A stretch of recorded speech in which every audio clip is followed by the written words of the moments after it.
টানা বৃষ্টি, জলাবদ্ধতা ও বন্যা পরিস্থিতির মধ্যে এইচএসসি পরীক্ষা আয়োজনকে কেন্দ্র করে দেশজুড়ে শিক্ষার্থীদের আন্দোলন নতুন মাত্রা পেয়েছে। রাজধানী থেকে বিভাগীয় শহর বিভিন্ন স্থানে সড়ক অবরোধ, বিক্ষোভ ও মানববন্ধনে অংশ নিয়েছেন পরীক্ষার্থীরা। তাদের প্রধান দাবি দুর্যোগের মধ্যে পরীক্ষা স্থগিত এবং শিক্ষামন্ত্রী ডক্টর আ.ন.ম এহসানুল হক মিলনের পদত্যাগ। নগদ নিয়ে এলো হার না মানা হার অফার।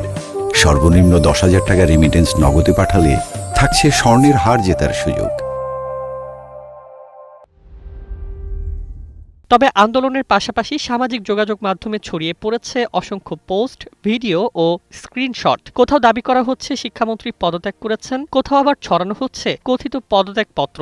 এসব পোস্ট মুহূর্তেই ভাইরাল হয়ে বিভ্রান্তি তৈরি করছে।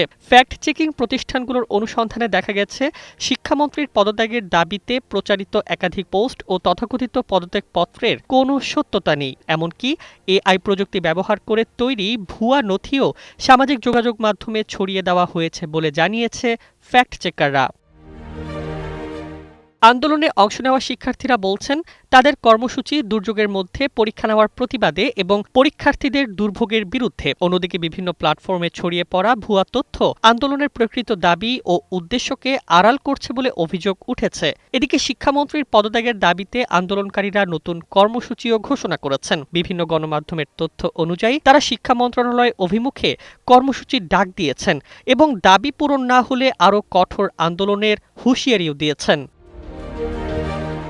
বিশ্লেষকদের মতে, বাস্তব আন্দোলনের পাশাপাশি সামাজিক যোগাযোগ মাধ্যমে ভুয়া তথ্যের বিস্তার পরিস্থিতিকে আরও জটিল করে তুলতে পারে। তাই আন্দোলন, দাবি কিংবা সরকারি সিদ্ধান্ত, যে কোনো তথ্য শেয়ার করার আগে নির্ভরযোগ্য সূত্র যাচাই করা জরুরি। কারণ একটি ভুয়া পোস্ট মুহূর্তেই লাখো মানুষের মধ্যে বিভ্রান্তি ছড়িয়ে দিতে পারে।